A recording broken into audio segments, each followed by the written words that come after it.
The United States has designated Nigeria as a country of particular concern, and this comes amid rising reports of attacks on Christian communities, and the U.S. president is currently threatening Nigeria facing aid cuts and military intervention from the U.S. Joining us via Zoom this morning, we have Emeka Umabalasi. He is a criminologist and researcher, head Inter-Society. We're discussing USA designation of Nigeria as country of particular concern. Good morning, Mr. Umabalasi. Welcome to the program. Thank you, my sister. I'd like to know, how do you interpret, or how do you see this U.S. move and President Trump's warning, calling Nigeria a country of particular concern due to Christian killings? What do you think about that? How do you see it? Well, it is the latest development. I'm surprised. It seems you have forgotten. If you recall our recent programs here, you will appreciate where the whole thing is coming from. We saw it coming, and then fortunately and luckily, it is our data that was widely quoted and relied upon that even got federal government of Nigeria surprised and shocked. Well, there is no big deal in doing that. It is a kind of United States government only exercising that right given to them under the United Nations system, especially when it comes to the issue of religious freedom. Never minding, not minding all the noises all over the place, and a lot of things going behind the scenes and in the open, outcries and what have you, including those who are enablers of the persecution of Christians in Nigeria. Everybody is now crying, attacking, and doing this or doing that. It is a normal thing. It has nothing to do with, I don't see anything there. It is a right step in the right direction. That decision was a watershed. If you realize the damage which these state actors and non-state actors have done to Christianity and the adherents of Christianity and those affiliated to Christianity in Nigeria, and then also when the country's constitution guarantees the right to freedom of religion, thought, and conscience in Section 38 of the Constitution. More so again, when the Constitution forbids recognition or adoption of any religion as a state religion by virtue of Section 10 of the Constitution.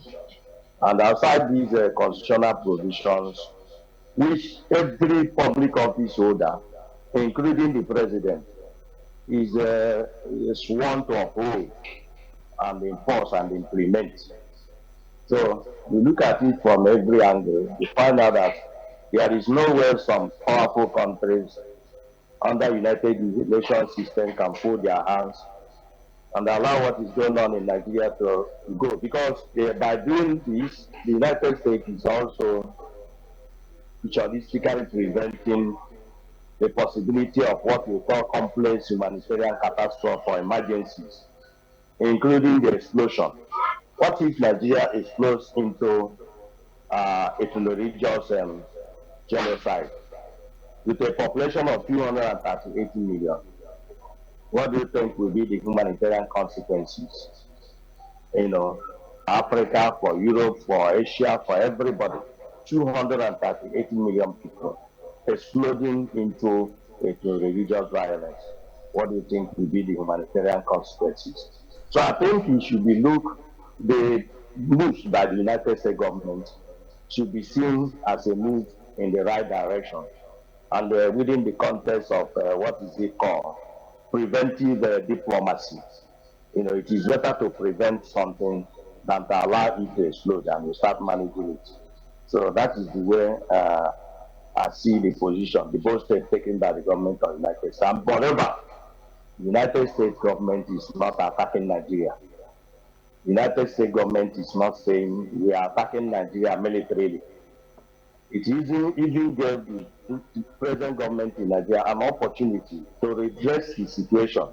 But unfortunately, instead of the present government being honest and being sincere by firmly promising the United States and the other international partners to making a promise to firmly and concretely addressing the issue, the government has continued to live in self-denial, defending what is indefensible.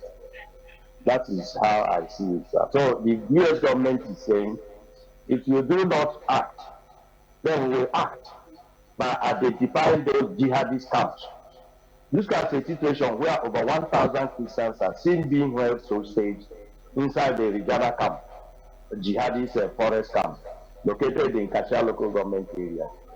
That's the local government area of Kaduna State. And that camp, that forest, is surrounded by not less than 2 military formations. So what are we being said? Thank you. All right. Now, Mr. Emeka, you've done a whole lot of research concerning these issues over the years, and you've documented several cases of targeted killings and church burnings. Why do you think successive Nigerian government has actually failed to respond to all of these issues decisively? Because they are enablers. They enabled it at the first instance. If you look at it, like I said here last time, you have 3 branches of jihadism, Islamic jihadism, or Islamic jihadist uprising in Nigeria. You have the first one, I said it here before. You have the first one starting from July 2009 to December 2014. And the key actors then, they are majorly drawn from non-state actors. A section of Northern Muslim leaders in the north. So it's majorly non-state actor thing. That is that first phase. Then second phase, you have it from July 2015 to May 2023. And the key players then, the key players, those responsible, were majorly drawn from the government, state actors, under Major General Muhammad Buhari, who happens to be the life patron of Makaban, and so on and so forth, who never hid his partisanship when it comes to religious tolerance and what have you. So then you now have the third one, which was inherited from Buhari by the Tinubu administration, including Muslim presidential tickets, Muslim presidency, Muslim president, and Muslim vice president. So, which has never happened in the history of democratic process, successful democratic process in Nigeria. So now you have a combination of state actors and non-state actors. And then during the second stanza, everything in this country, everything that was collectively owned, the security forces, the key ministries, federal ministries, and parastatals, and what have you, were collapsed into a kind of Islamic homogeneity, a situation where everybody was subscribed to Islamic culture, and so on and so forth. You look at the introduction of blasphemy laws in more than 12 states in the north and what have you. There are even attempts to even bring it to the southwest, then from southwest to southeast to south and what have you, to north central. So you look at it from that squarely. You look at the activities of our security forces.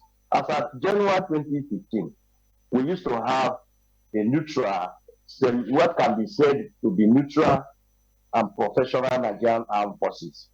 But from July 2015, we could no longer understand the real composition of the armed forces of Nigeria. That is why we use a religiously radicalized security forces of Nigeria. So these are the players, these are the enablers. So, and now that is it, and that is how it has been.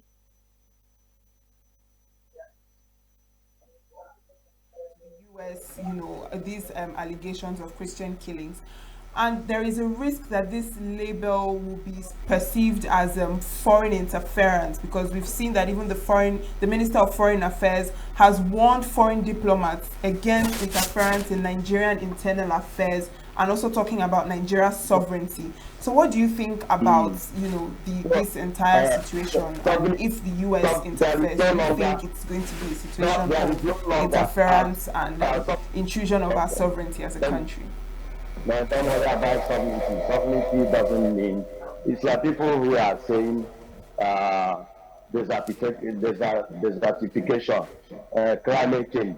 Climate change does not destroy churches. Climate change does not kill Christians.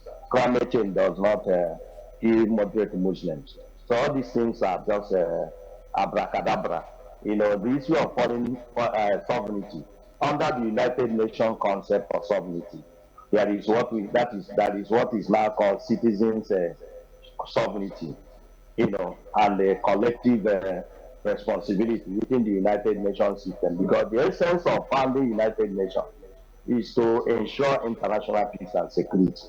So, and as a member of United Nations, no member state of UN is an island unto itself. You understand? So Nigeria cannot be an island.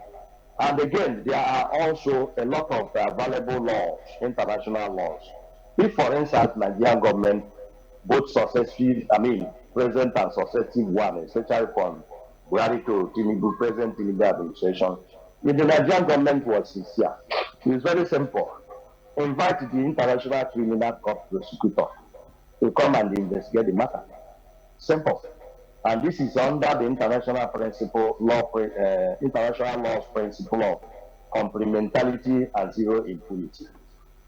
But when a state, and under the ICC statute of 1998, which Nigeria signed and ratified in September 2001, a state is expected to address all these internal security challenges, including killings and abductions and destructions on the ground of ethnicity and religion. It is the responsibility of the state to go after the perpetrators, to uproot them, then compensate try them, compensate the victims, rehabilitate them using penology, criminology, and victimology. So, but when a state, a member state of UN, is deemed to have failed to do that, then the International Criminal Court can come in. Then that means that state has exhibited inability and unwillingness to arrest or track the perpetrators and have them punished severely, have the victims rehabilitated and adequately compensated, and even having them returned to their original properties and the homes and the lands and what have you. But in all this, the Nigerian government, starting from Buhari to Tinubu, has exhibited grossly and clearly exhibited unwillingness and inability under the International Criminal Court statute, which Nigeria signed, like I said, and also under the Geneva Conventions of 1948, which Nigeria is signatory, and also under the International Convention, that is Geneva Conventions of 1949 and their protocols of 1977, which is inviolable.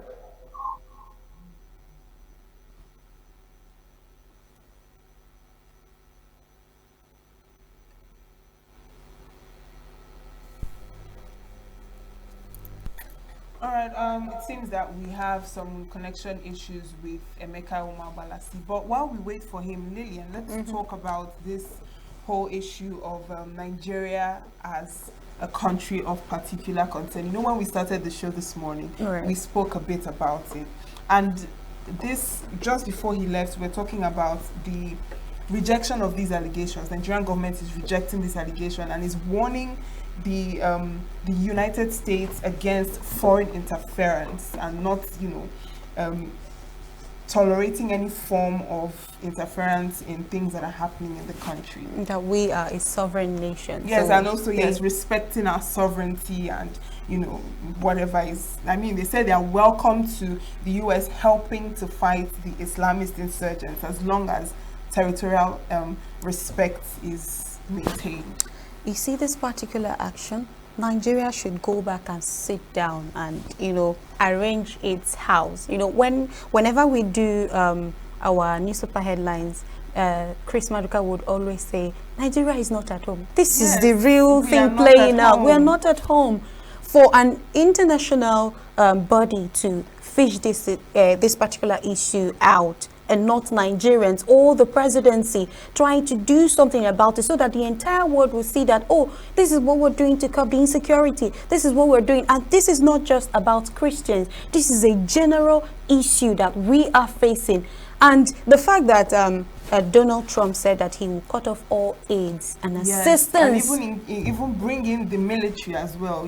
These threats are quite heavy. It is heavy. They are quite heavy. And, like you said earlier, these issues of insecurity, something that has been occurring. I mean, we've had like the Owo Church massacre, and, there have been a lot of isolated cases. But they say it's not just the Christians, that we are a religious, tolerant nation. And societies like Inter-Society from Emeka Mumabalasi, they have reports. So many other civil societies, NGOs coming up with reports. Does it mean that Nigeria has been, playing deaf ears, and nobody is looking, nobody wants to look into this? When this whole issue started I think it started with a U.S. Senator, Ted Cruz. Yes. He started pointing it out, and there was, was there a response from Nigeria? There have been, responses. Back and forth. I feel it's quite embarrassing that, just like you mentioned, that someone else from another country is telling us what is going on in our own country. And if we don't do anything about it, I mean,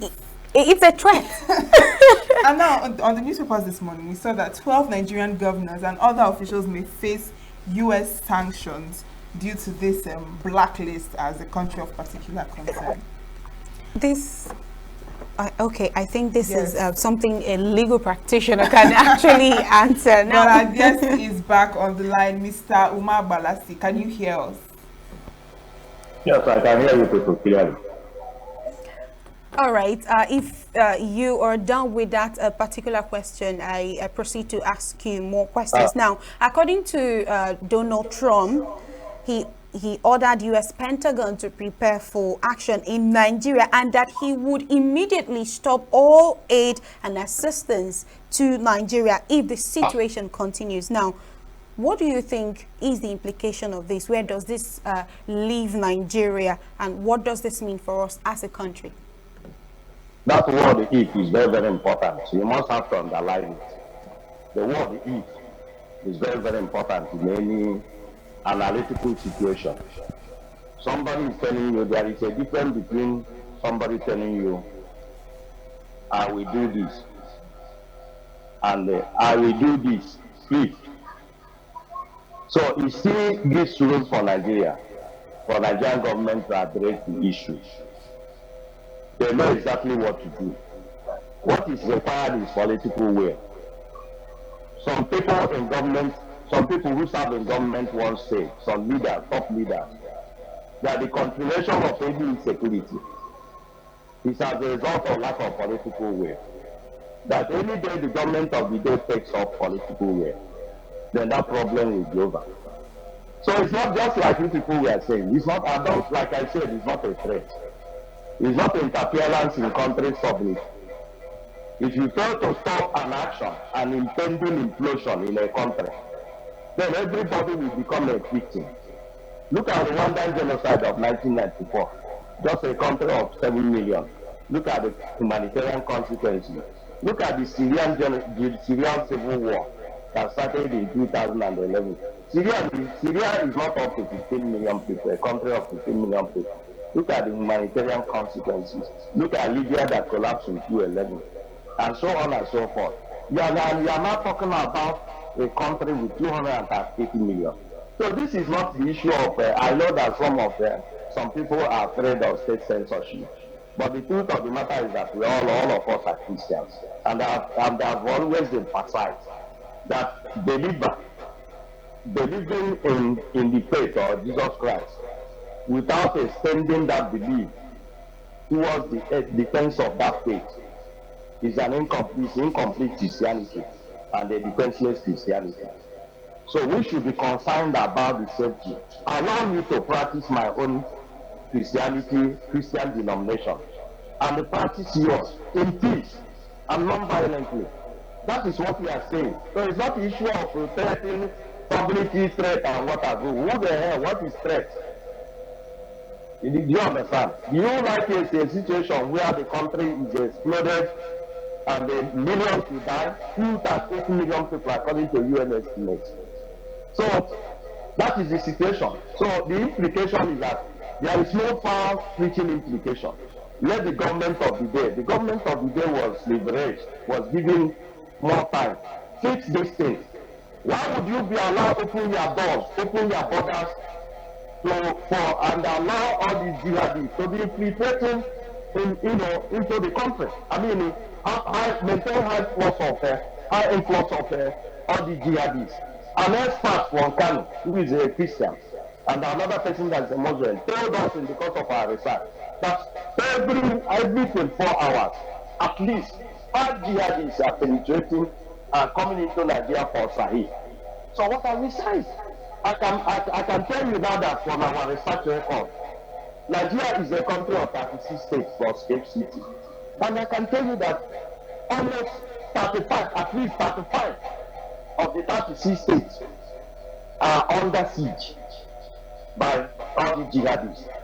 Try, if you doubt what I'm saying, just check all those people that travel to travel to Abuja and the north from Enugu angle, or those people that access the same area from Delta Edo angle, from Kogi angle, or those people that travel to Lagos from Ondo, Ogun, and what have you angle, or those people that travel from Abuja to Plateau and what have you, or those people that travel from Abuja to Kaduna and things like that. Ask them what is happening. These people are taking over all the forests and what have you. So what are we being saying? So Trump is not invading Nigeria. He's not going to attack us for us. He's not going to do this. But through their gathered intelligence, they know where all these people excuse me, they know where all these people are quartered. One of them is currently Regina.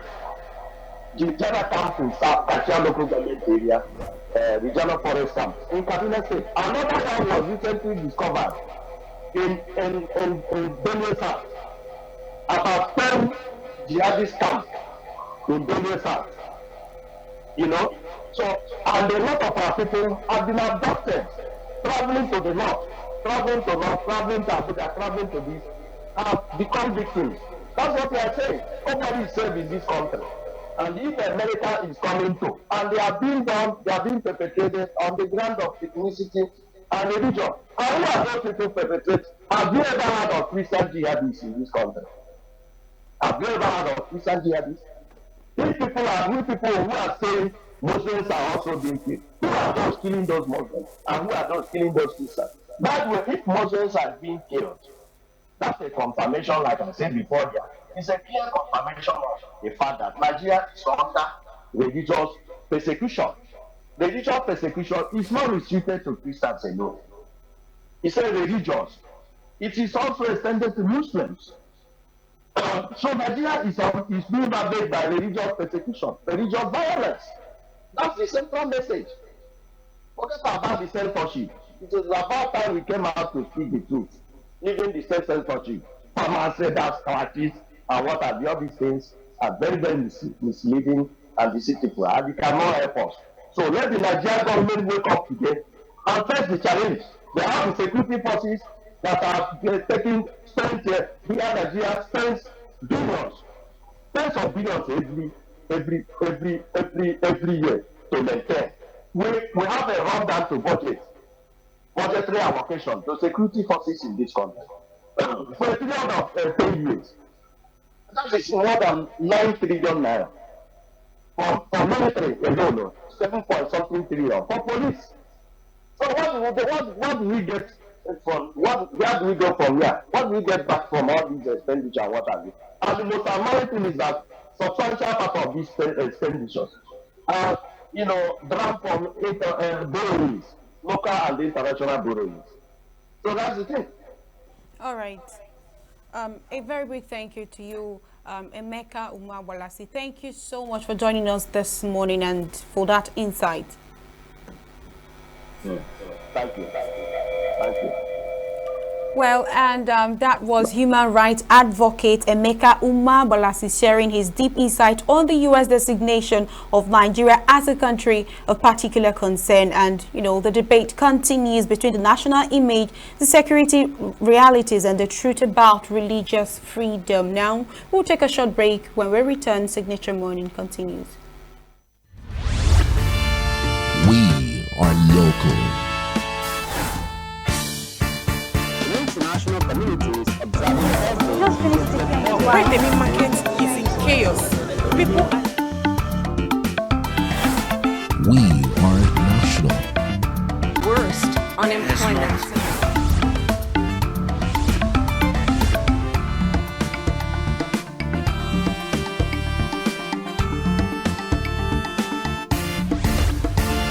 Signature TV, news in your pocket.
Signature